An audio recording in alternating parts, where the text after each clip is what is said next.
এখন আমরা শিখব দশমিক সংখ্যার বর্গমূল কীভাবে শর্টকাটে নির্ণয় করা যায়। দশমিক সংখ্যার বর্গমূল নির্ণয় করার জন্য আমাদের দুটো জিনিস খেয়াল রাখতে হবে। একটা হচ্ছে জোড়া মেলাতে হবে, প্রত্যেকটা সংখ্যার জোড়া মেলাতে হবে। যদি জোড়ায় কম থাকে তাহলে একটা শূন্য আমাদের এক্সট্রা বসিয়ে জোড়া মেলাতে হবে। এরপর 2 নম্বর কথাটা হচ্ছে দুইটা শূন্যের জন্য আমাদের একটা শূন্য রাখতে হবে। ঠিক আছে, চলেন আমরা দেখে নিই।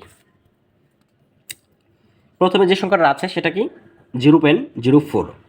আমরা কি করব, আমরা প্রথমে সমান চিহ্ন দিয়ে 0.0 লিখে নিলাম। ওকে, 0.0 লিখে নিলাম।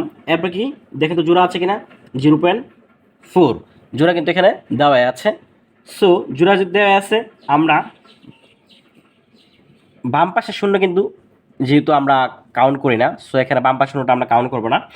বাম পাশে শূন্যটা কাউন্ট না করে আমাদের সংখ্যাটা কাউন্ট করবো। ওকে, তাহলে আমরা কি করব, এখানে কি হলো 4 আছে, 4 বর্গ করলে আমাদের কি পাচ্ছি 2।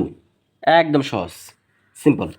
এরপরে যেটা আছে সেটা দেখি তো, সেম 0 লিখে নিলাম। এরপর জোড়া মিলাবো, এই একটা জোড়া এই একটা জোড়া, এখানে কিন্তু জোড়া অলরেডি মেলানো আছেই। সো আমরা কি করব, প্রথমটা কি দুইটা শূন্য জন্য একটা শূন্য বসাবো, এরপরে সংখ্যাগুলোর বর্গমূল করব। এখানে কত আছে 16 রয়েছে। সো 16 বর্গমূল কত, 4 4 16, 4।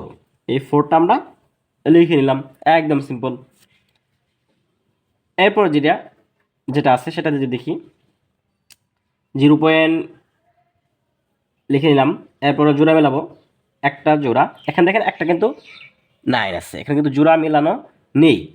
যেহেতু জোড়া মেলানো নেই তাহলে আমাদের কী করতে হবে, এক্সট্রা শূন্য ডান পাশে আমাদের নিয়ে আসতে হবে, নিয়ে এসে জোড়া মেলাতে হবে। এই তো একটা শূন্য নিয়ে আসলাম, নিয়ে আসার পরে কিন্তু জোড়া মেলে এটা হয়ে গেলো কত 90। ওকে, সো আমরা কিন্তু বাম পাশে শূন্য এক্সট্রা থাকলে বাদ দিতে পারি, কিন্তু ডান পাশে শূন্য কিন্তু বাদ দেওয়া যাবে না, কারণ এটা কিন্তু এখন 90 হয়ে গেছে। ওকে, এখন আমাদের 90-এর যে বর্গমূল আছে সেটা আমরা করব। চলেন 90-এর বর্গমূল করি।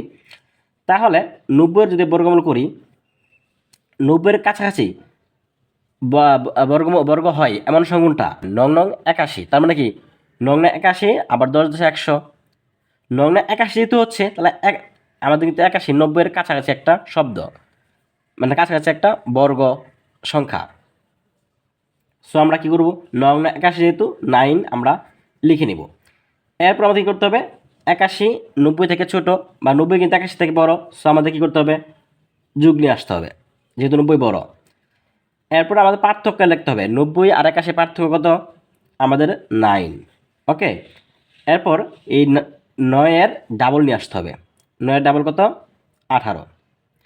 এখন দেখেন তো কী আসতেছে এখানে, তাহলে এখানে 9.9কে আমরা যদি ভাগ করি তাহলে হাফ হয়, কারণ হচ্ছে যে 1/2, তার মানে কি হাফ। তারপরে এখানে আমরা পাচ্ছি কি 95। ওকে, আমরা এই দুইটা শূন্যর জন্য একটা শূন্য বসিয়ে দিলাম, আর এখানে কত পাচ্ছি 95। এই তো 9.5। ওকে, একদম সহজ, শর্ট ট্রিক্স। এরপরে যে আছে সেগুলো যদি দেখি, দেখেন প্রথমে আমাদের 0.0 লিখে নিলাম, বা 0 লিখে নিলাম।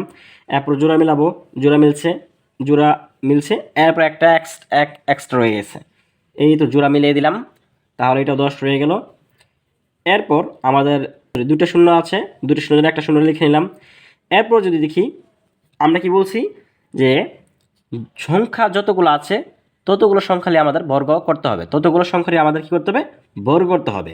সো আমরা কি করব, আমরা 110-এর এখানে বর্গমূল করব।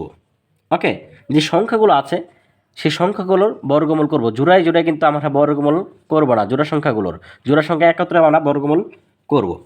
সো আমাদের কি আছে এখানে 110। 110-এর যদি বর্গ করি তাহলে দেখেন কি আসতেছে এখানে, 110-এর কাছাকাছি বর্গ হয় এমন সংখ্যাটা 10 10 100, তার মানে কি 10। এরপর কি 10 10 100, 100, আর এখানে আছে 110। এখন 110 100 থেকে বড় না, সো আমাদের কী করতে হবে, আমাদের কিন্তু যোগ বসাতে হবে। যোগ করার পরে 110 থেকে 100 বাদ দিলে 10। এরপরে এটা ডাবল নিয়ে আসবো, ডাবল নিয়ে আসা কত হচ্ছে 20। এখন 10 প্লাস এখানে 10কে 20 দ্বারা ভাগ করলে 0.5 আসছে। ঠিক আছে, 0.5। তার মানে এখানে কত আসছে 10.5, 110 বর্গমূল কত 10.5, তার মানে আমরা এখানে 105 বসিয়ে দিব, কারণ দশমিক তো আমরা অলরেডি লিখে ফেলেছি, 105 বসিয়ে দিব এখানে। এই তো হয়ে গেল শর্টকাট ট্রিক্স। এটা বাসায় করে ট্রাই করুন। ধন্যবাদ।